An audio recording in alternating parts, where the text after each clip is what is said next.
ons is hier, Here, omdat ons al honger het vir die woord, omdat ons rigting nodig het in die tyd wat ons leef. Miskien, Here, omdat ons self soms net tyd nodig het om stil te word by U voete. As ons hier is, Here, dan weet ons ook, ons weet met ons afspraak, en of ons nou hier is vir die doop, of hier is, Here, omdat ons dalk die teks gelees het, die tema gesien het, of dalk saam met ander gelowiges wil wees, wat ook al die redes mag wees, Here, U het so bedoel dat ons vandag ons ore vir U kom uitleef. En daarom wil ons bid as ons nou die woord uitlees, dat U ons oop sal maak vir die woord en die Gees om ons lewens aan te raak, en dalk, Here, met iets verander, sodat ons hierdie week anders leef as wat ons sou geleef het as ons nie was nie. Ons self moet oopmaak, Here, en ons self beskikbaar stel vir U en U woord. Ons bid dit in U naam alleen. Amen. Lukas 24 vers 13 tot 35.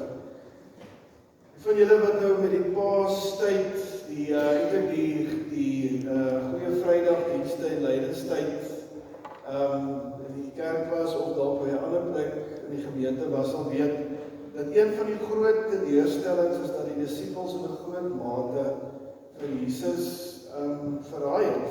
Petrus het dit sommer letterlik gedoen, gesê ken hom nie, en die ander het ons wel weggehardloop. Soveel so dat ander mense eintlik vir Jesus moes gaan begrawe en die graf reël en sovoorts. Maar een van die vrae wat ons baie keer vra, wat ons nie so baie oor het, is wat het in die disippels se gemoed aangegaan? Nou baie van hulle 3 jaar hulle lewe totaal op ys gesit. Van hulle het hulle lering, hulle beroepe gelos, bedank as vissermanne. Hulle pa alleen daar gelos en gesê, ons gaan nou vir Jesus volg. En ons weet dat met die kruisgebeure het hulle gedink 3 jaar gemors. En een van die mooi voorbeelde wat ons het is in die Lukas Evangelie, is dat Lukas vir ons 'n baie mooi beeld skep van wat in die disippels se harte en in hulle koppe aangegaan het toe Jesus uiteindelik gesterf het en begrawe is. En vir al die tyd voordat hulle besef het hy het opgestaan. So kom ons lees dit saam. Goed. Vers 13. Ek kyk en u kyk, juis op die dag was 2 van hulle op pad na 'n dorp met die naam Emmaus. 60 stadium van Jerusalem af, dis vir 11 kilometer. Hulle het met mekaar gepraat oor al hierdie dinge wat gebeur het. Terwyl hulle so praat en bespiegel, kom Jesus self nader en loop saam met hulle. Maar hulle oë is verhinder om hom te herken. Hy sê toe vir hulle, waaroor loop julle so met mekaar en redeneer? Hulle het gaan staan, hulle gesigte somber. Een van hulle het met die naam Kleopas het hom geantwoord, is u die enigste vreemdeling in Jerusalem wat nie weet van die dinge wat in hierdie dae in die stad gebeur het nie? Hy vra hulle, watter dinge? En hulle antwoord hom, dit wat gebeur het met Jesus van Nasaret, 'n profeet, magtig in woorde en dade in die oë van God en die hele volk.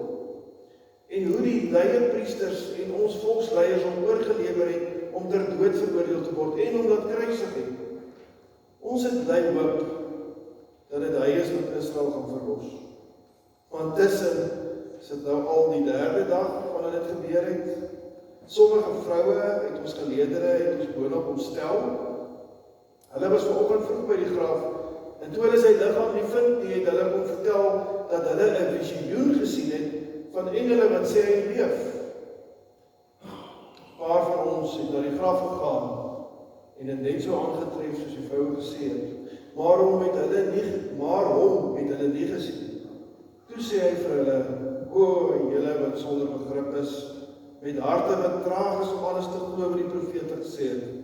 Moes die Christus nie hierdie dinge ly en in sy heerlikheid ingaan nie? Hierna het hy begin om al die skrifte oor hom van Moses en die profete vir hulle uit te lê. Toe hulle nader kom aan die dorpie waarheen hulle op pad was, het Jesus voorgegee dat hy verder wil reis. Maar hulle het sterk by hom aangedring. Bly by ons, want dit is amper aand en die dag is reeds verby. Hy het toe ingedraai om by hulle oor te bly. Terwyl hy saam met hulle geete aangeleen het, daai tyd het hulle geleen eet, aangeleen het hy brood geneem, die seëngebed uitgespreek, dit gebreek en vir hulle gegee. Toe is hulle oë geopen, en hulle het hom herken. Hy het egter uit hulle sig verdwyn, en hulle het vir mekaar gesê, was ons harte nie brandend in ons, toe hy met ons langs die pad gepraat het en die skrifte vir ons uitgelê het. Hulle het onmiddellik opgestaan en na Jerusalem teruggekeer, waar hulle die 11 en die ander saam met hulle bymekaar gevind het. En hulle het gesê, die Here is werklik uit die dood opgewek en het aan Simon verskyn. Hulle verduidelik toe wat op die pad gebeur het en hoe hy met die breek van die brood aan hulle bekend geword het. Die gemeente so venstertjie in die disippels se gemoed, hoe hulle gevoel het toe Jesus uiteindelik aan die kruis gesterf het en hulle gedink het, dis die einde. Nou, die tema vir vandag is donker brille, en ek gaan nou nie die hele tyd oor die preek nie, maar wat my opgeval het in die gedeelte die week, is dat wanneer hulle op pad van Jerusalem is, dan is dit asof hulle donker brille aan het. Nou kom ek verduidelik hoekom dit, dink ek so 'n spesiale beeld is. Daar is onsekerheid oor waar presies die dorpie Emmaus vandag is. Ek het gesê, dis 11 kilometer van Jerusalem af. Dit is die dorpie wat ons vandag dink Emmaus was. En baie jare terug het die dorpie 'n naam gehad wat soos Emmaus klink, of wat naby Emmaus was. Hierdie dorpie is aan die weste van Jerusalem. En ons weet dat toe hierdie twee Emmausgangers gestap het, dit amper sononder is. Hoe weet ons dit? Want later toe Jesus saam met hulle by Emmaus kom, het hy gesê, kom tuis, want dit is donker, dit is ook donker te word. 11 kilometer, as jy stapper is, weet jy, kan jy so in 2 ure behoort jy met 'n lekker stapie gerieflik te kan doen. Ander woorde, dink nou by jouself in, so 2 ure van son onder loop jy in 'n westelike rigting. Wat gaan jy sien as jy 2 ure van son onder in 'n westelike rigting loop? Jy gaan die sonsondergang beleef. So, ons het hier 2 disippels wat van Jerusalem afkom en wat teen son onder met die son op die horison op pad om te sak besig is om te loop. En ons weet, hulle was by die kruisiging gewees, en hulle het vir 3 dae daar in Jerusalem rondgaan, dalk gehoop dat dit nie regtig Jesus aan die kruis was nie, dalk gehoop dat Jesus nie regtig dood is nie, maar in die Bybelse tyd het hulle geglo na 3 dae, as jy nie een of ander manier uit 'n koma uitkom of so nie, dan is jy nou regtig dood. So die 3de dag het hulle goedjies gepak, en hulle het wes begin stap in die rigting van Emmaus, en hulle het donker brille aangehad. Nie regtig nie, maar in die sin, dat as jy donker bril aan het, dan sien jy nie altyd so goed nie. Dis nie bedoel om noodwendig te kan lees nie, met hierdie bril lyk alles vir my donkerder, en kan ek nie so goed sien nie. So op 'n manier het hulle donker bril aangehad, want alles het vir hulle donker geword. Dit was nie meer die son wat hulle oë geskyn het nie, maar hulle belewenis van wat in Jerusalem gebeur het, was van 'n donker gat, waaruit hulle nie kon kom nie. Hulle was ontstel, want hulle het, soos die ander disippels, en dis nie een van die 12 disippels hierdie nie, ons praat hier van die breër kring van disippels, wat saam met Jesus was. Hulle het iewers in hulle lewe, het hulle ook uit Emmaus uitgegaan, en geglo dat Jesus die Messias is, die een wat alles gaan verander, die een wat die volk gaan bevry, Die een wat God regtig gestuur het en wat vir altyd alles gaan verander. Maar iewers dan het hierdie helder prentjie van wie Jesus is vir hulle donker geword. En stap hulle nou terug en hulle is mismoedig. Vers 17 praat van somber gesigte. So sien in jou geestes oor hierdie mense, as het nou reg is die kant toe, is ek reg? Kom ons sê die kant toe. Verbeel jy nou, hulle stap terug, hulle skouers hang, hulle skud hulle koppe, lang gesigte, en hulle is teleurgestel. Hoekom? Hulle is teleurgestel want hulle het 'n verwagting gehad. En hierdie verwagting het totaal en al in die hek gedink. Daar's daarvan niks meer oor. En hulle is besig om vir mekaar te vertel waarom alles nou eintlik verby is. Met somber gesigte is hulle besig om met mekaar te vertel hoe mislukking was Jesus, hoe alles nou tot niet is, en hoe alles nou verby is. Al hulle moeite, al hulle tyd, al hulle hoop, alles is tot niet. Daar is niks oor nie. Donker brille, hulle sien nie lig nie, alles is donker, duister. Iemand skryf hieroor en sê ons moet verstaan dat dit amper is soos iemand wat 'n groot belegging in iemand maak en nou moet terug aan huis toe met niks. Daar is niks oor nie. Engels sê hulle moet van scratch af begin om te gaan dink, wat moet hulle doen? Waar is God? Wat hou die pad vorentoe? En in hierdie proses van met donker brille, donker gemoed en donker loop daar teen die sonsondergang se kant toe, kom Jesus by hulle aansluit. Maar nou is dit interessant, en daaroor is daar baie al geskryf, en dis 'n vreemde konsep. As Jesus by hulle kom saamloop, en dis die opgestaande Jesus, sy verheerlikte liggaam wat deur deure kom en deure kom beweeg en doen wat soos die jong mense sê ons brein eintlik breek. Terwyl Jesus daar is, word hulle verhinder om hom te herken. So hoor mooi, aanvanklik is dit nie hulle wat nie kan sien nie. Die woord wat hier gebruik word is 'n passiewe vorm. Met ander woorde, hulle word deur iemand verhinder om dit te sien. En ons van die mense wat hier sê dis die duiwel, en binne die konteks is dit beter om te verstaan dat Jesus, God self hulle oë verhinder om te sien, want hy wil op 'n baie spesifieke manier aan hulle bekend word. En ons sien dit later. So, nou stap hulle, somber gesigte, hulle is besig om mekaar warm te broei oor hoe sleg alles is, donker brille aan, daar's nie hoop nie, ons moet van vooraf begin, weet nie wat nou gaan gebeur nie. Jesus kom loop saam met hulle en vra hulle, waarom is jy besig, wat redeneer julle so met mekaar? En dan is hulle eintlik so 'n bietjie amper lelik met Jesus en kom sê, is jy regtig die enigste persoon wat nie weet wat in Jerusalem gebeur het nie? En dan begin Jesus vir hulle sê, julle is traag van begrip, en hy begin vir hulle die Ou Testament, die tekste oor wie die Messias regtig is uitlei, en ons sien dit later, maar hier gebeur al hier, waar hy met hulle praat iets in hulle harte, wat hulle besef, maar hier is iets aan die gebeur, is iets aan die gang, en dan stap Jesus die pad saam met hulle. En as hulle by Emmaus kom, weet skemer, in die tyd wat dit donker word, maak Jesus of hy wil aangaan, maar hulle sê, kom asseblief, kom na ons huis toe, kom bly oor, dit word donker, ons wil nie jy moet alleen reis nie, in daardie tyd was dit gevaarlik om die donker te reis, het nie kopliggies gehad en straatligte nie, en daarom het mense in die aand baie min gereis, dit was nie die algemene reël nie, jy moes in die aand by jou bestemming wees. En die gevolg is, hulle nooi Jesus in, en Jesus kom sit by hulle, en wanneer hy die brood breek, en die gebed doen, dan val hulle donker brille af,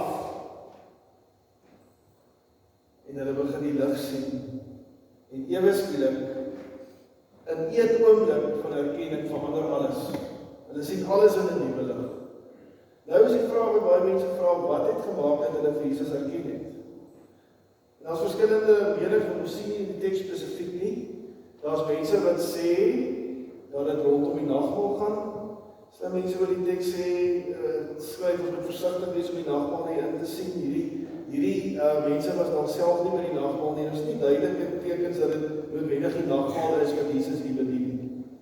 Ander mense sê, hulle dalk Jesus se stem in sy gebed en die manier wat hy die brood breek herken, wat hulle herinner het aan die plek waar Jesus die brood en die visies vermeerder het. Onthou julle dit waar 5000 mense was en Jesus het die brood gebreek en gebid en die brood het nie opgeraak nie.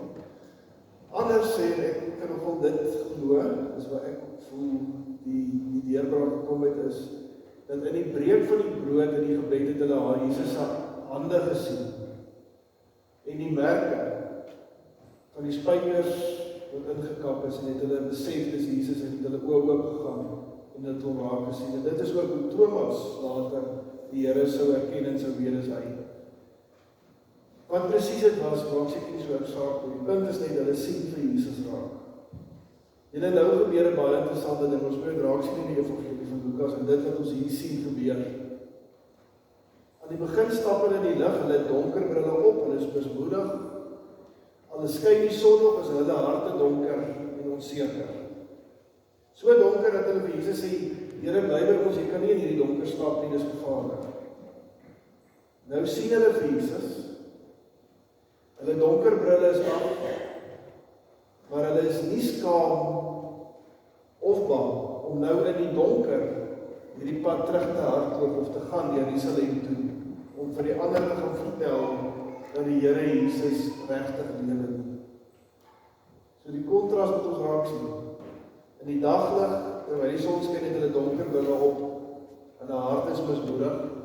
Maar as die Here hulle verskyn, dan is selfs die donker nie donker genoeg vir om terug te gaan na Jerusalem toe. En terwyl hulle vir Jesus sê, moenie die donker uitgaan nie, bly by ons, is hulle nie bang om in die donker terug te gaan en te gaan vertel wat hulle gesien het en dat die Here werklik opgestaan het.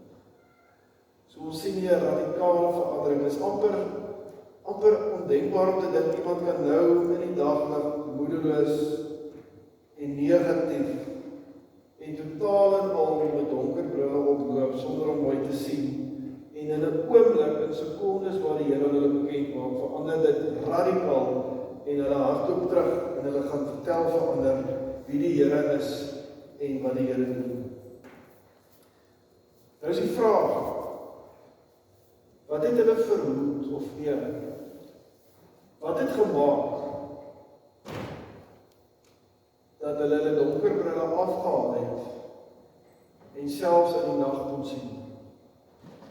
Wat het gemaak dat hulle so radikaal verander en anders dink en anders kyk na hulle omstandighede, waarvan eintlik niks verander het nie, is net die manier wat hulle dan nog kyk het wat verander het. En dat is veral twee goeders wat belangrik is. Die een is dat hulle het 'n wanpersepsie gehad van wie God is.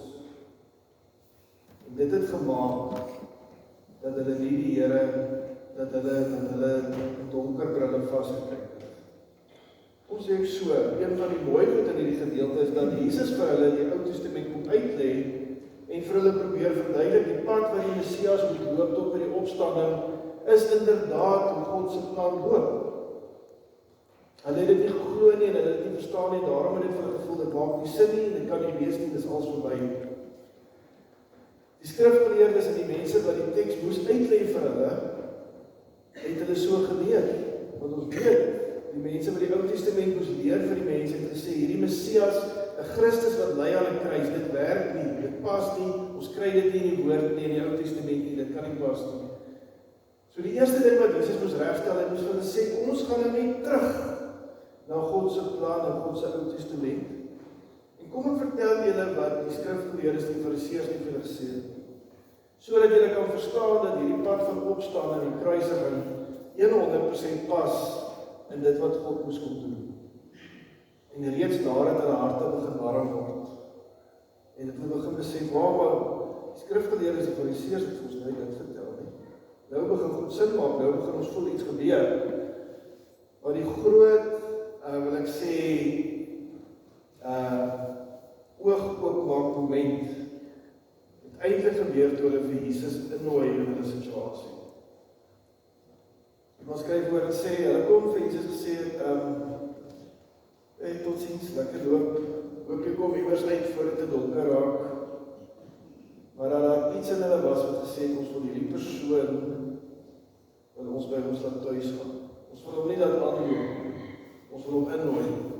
En in die innooi van die Here en in die brood wat gebreek word en in die teenwoordigheid van die Here het hulle hom raak gesien.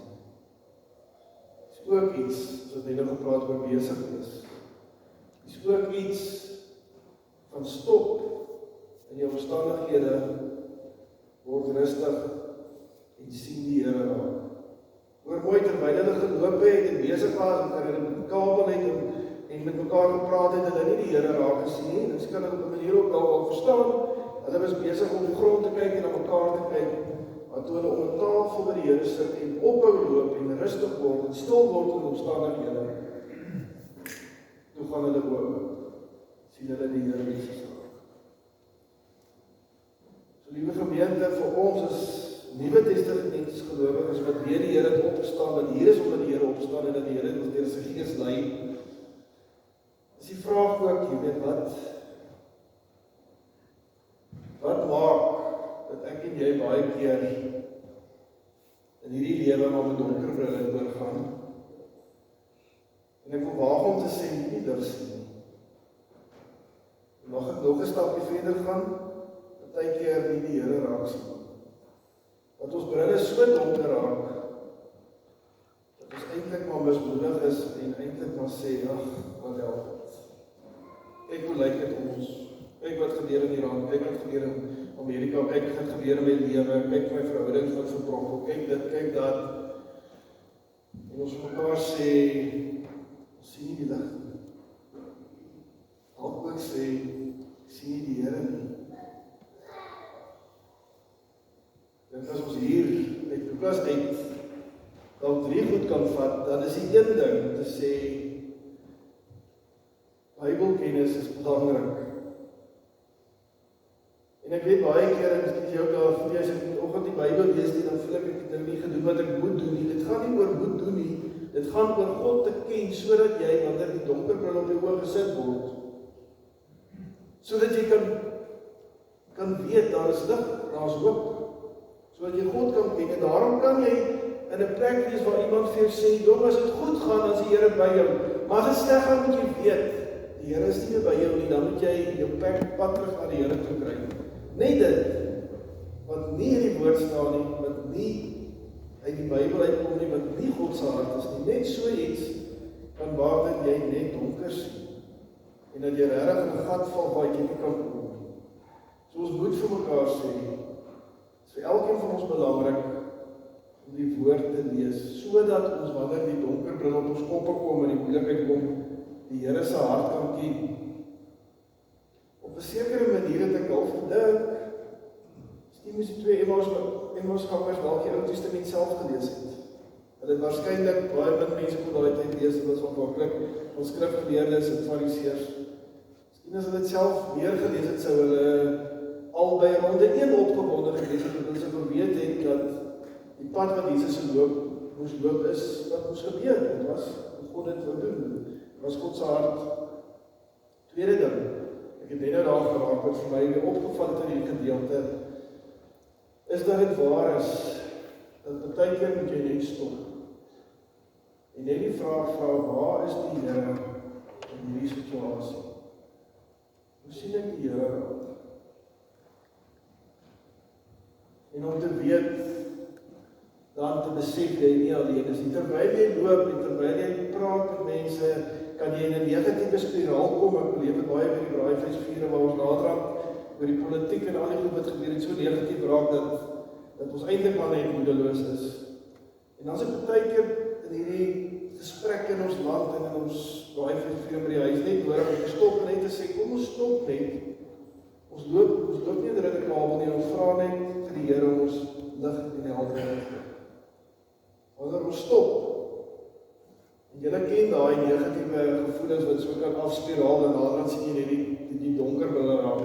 Wanneer ons stop, en partykeer net vra, Here, ek verstaan nie nou, gee net vir my lig, dan is dit baie keer sodat die Here vir ons op 'n nuwe manier deur sy Gees hoop gee, lig gee wat ons voorheen nie kon raak sien. dan net die gedagte om die Here dan in te nooi, dit sluit al by wat ek nou uitgesê het. As ek dan my donkerbril op het, en almal saam met my praat, en almal vir my vertel, nee, dit is so sleg, alles is so sleg, en ek my eie verhouding, en my eie bloed lê, en myself jammer kry, en goed is vrot, en goed werk, en my verhoudings is vrot, en wat ook al my finansies, is dit baie net goed, om te sê, Here, ek weet nie wat hier aangaan nie, maar ek nooi U nou. En dan wanneer die Here inkom, en kom ons sê figuurlik die brood breek, en in ons teenwoordigheid inbreek, en ons harte inkom waar dit donker is, dan sien ons die lig. En dan kan 'n situasie wat lyk asof daar geen hoop is nie, radikaal verander in 'n plek waar ek dinge anders sien. En hoor mooi, in hierdie geval het die geskiedenis nie verander nie. Jesus was nog steeds aan die kruis en tot moet dit gebeur, maar in die feit dat Jesus opgestaan het, het gemaak dat hulle alles in 'n nuwe perspektief sien, in 'n nuwe manier sien. Nuwe gemeente, ek weet nie waar jy is nie. Ek weet nie of jy donker wil op het nie, en ek weet nie hoe donker is daai bril nie. Maar ek wil vir jou sê, die Here wil vir jou weer opnuut kom sê wie hy is. Dit gaan jou help. Die Here wil vir jou kom sê, nooi my in. Vra my. Word stil, stop. Vat 'n tyd, al is dit 10 minute, en vra net vir my. Wat is aan die gebeur? Miskien is daar iets wat jy miskyk, wat alles kan verander. Amen. Ons het ook vandag die voorreg om saam nagmaal, te veel nagmaal oor gepraat, die doop te vier. Liewe gemeente, as daar nou 'n plek is waar die Here op 'n tasbare manier kom sê, ek wil die pad saam met jou loop. Voordat ek nog eers kan kies, dan is hy die doop. Want dis daar waar die Here ons hart kom aanraak het. So ek wil vra dat Michelle en Marco dat julle vorentoe kom so lank.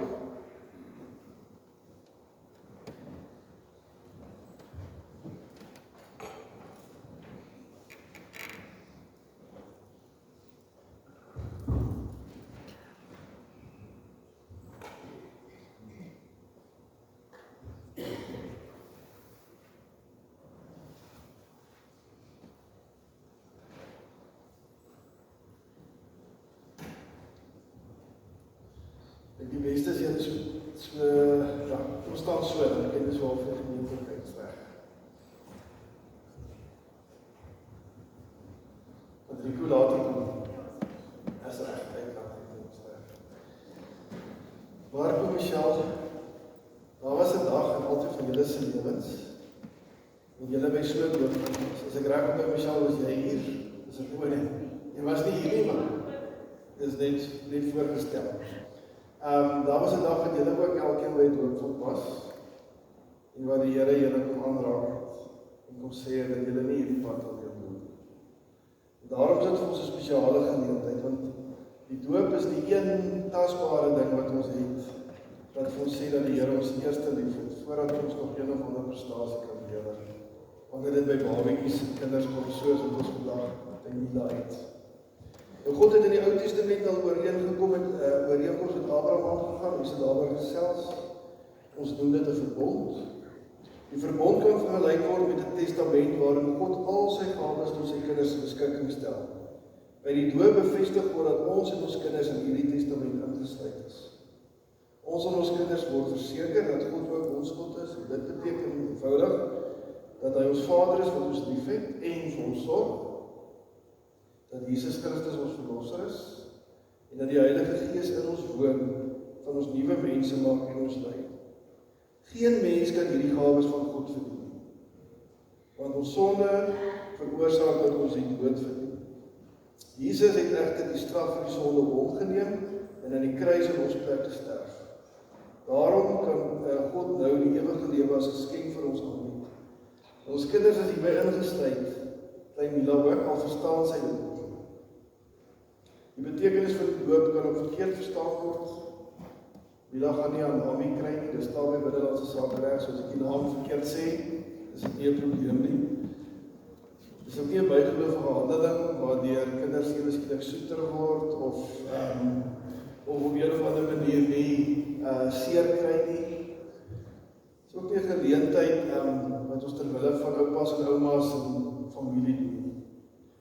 gaan by die doop oor God wat hom met sy liefde aan mense verbind.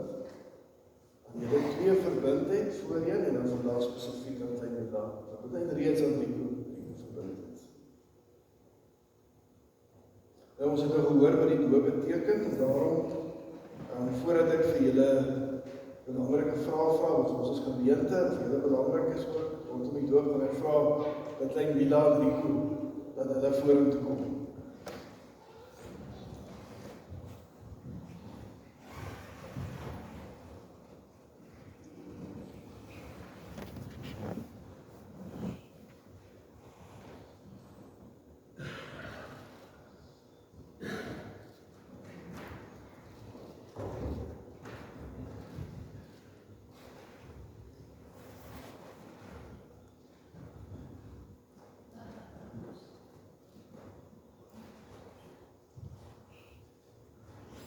Ons het 'n goeie byspos moet onthou. Okay.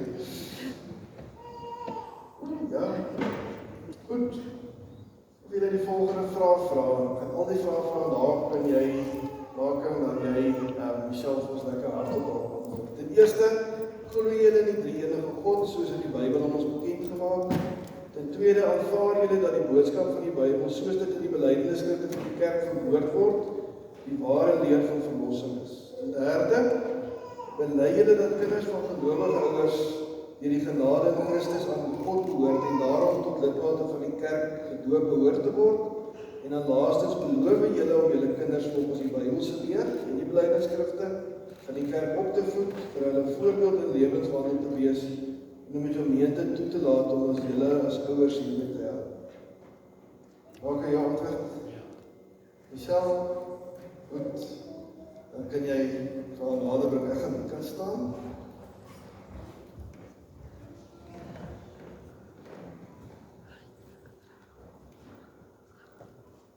Mila van der Walt, ek doop jou in die naam van die Vader en die Seun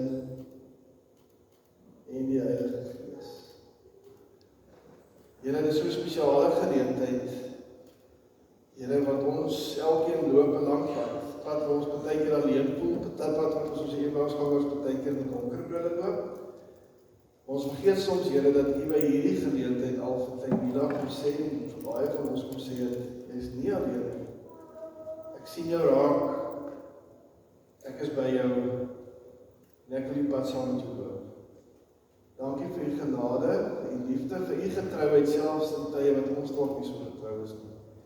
Dankie ook vir Michelle en vir Marco, vir die crew wat hier is, en Michelle en Marco wat ook van hulle kant af sê, ons wil die pad saam met klein Mila loop en van vertel wat die Here in ons lewens gedoen het en dat die Here hier is. Dankie Here dat U ons eerste lief het voordat ons het kon vertel. Ons bid dit in U naam. Amen.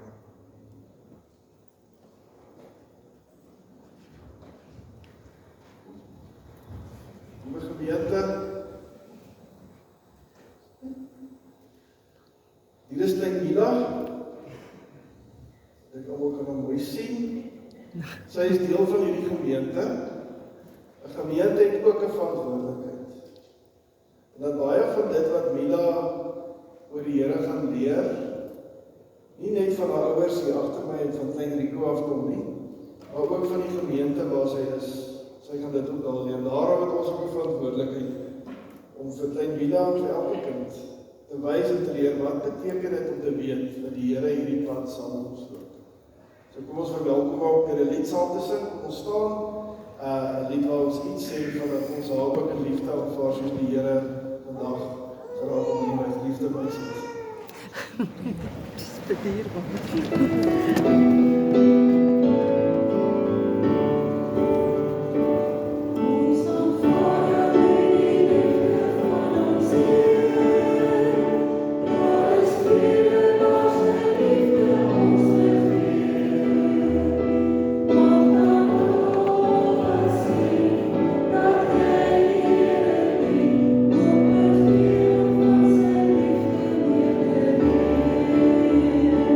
Ons aanvaar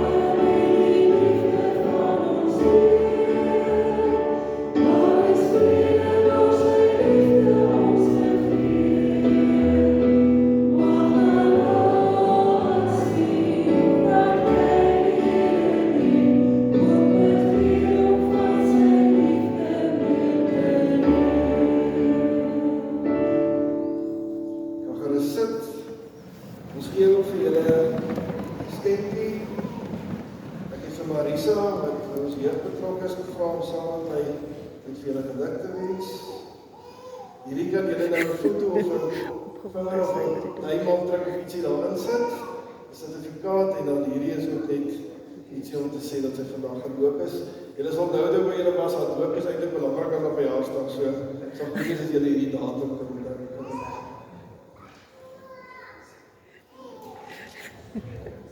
Das is moeilijk, hè? Ja. Sy baie spraaksaam.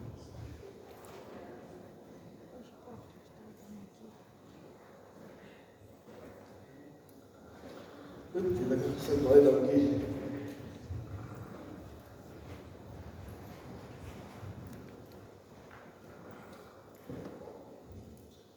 Gemeente, ons kan nou staan vir die uitstuurlied, maar voordat ons dit doen, wil ek ietsie lees gou uit die afkondiging uit. Dalk is 'n uitstuur boodskap gedig vir elkeen van ons ook vir die week wat kom. En dis 'n bekende gedig van Spore. Miskien het julle dit al gehoor, dit is ook in die briefie, maar dit sê iets van wat ons by die Emmausgangers beleef. Eendag het ek 'n droom gehad. 'n Droom dat ek op die strand loop en gebeure uit my verlede het voor my afgespeel. In elke toneel het ek 2 rye voetspore gesien in die sand. Myne en die Here se. Toe die laaste toneel voor my afspeel, het ek teruggekyk na die voetspore in die sand en merkte dat daar soms net 1 ry spore was. Dis telkens gedurende die eensame en droewigste tye in my lewe.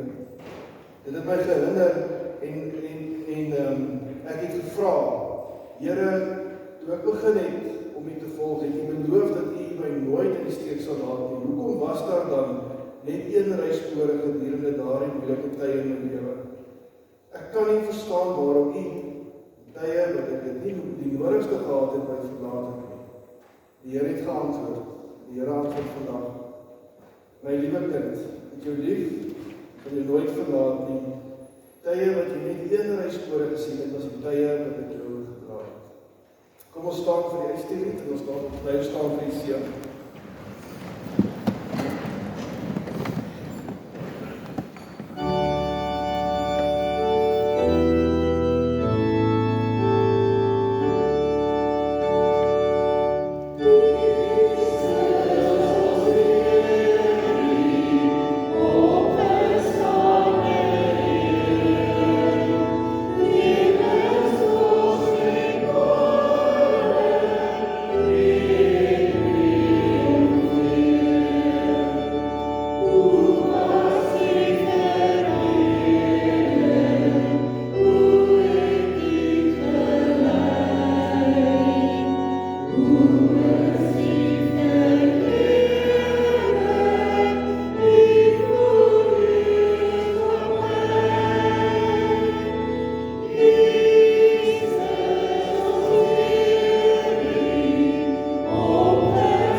En die gemeenskap van die Heilige Gees saam met jou wees hierdie lewensreis.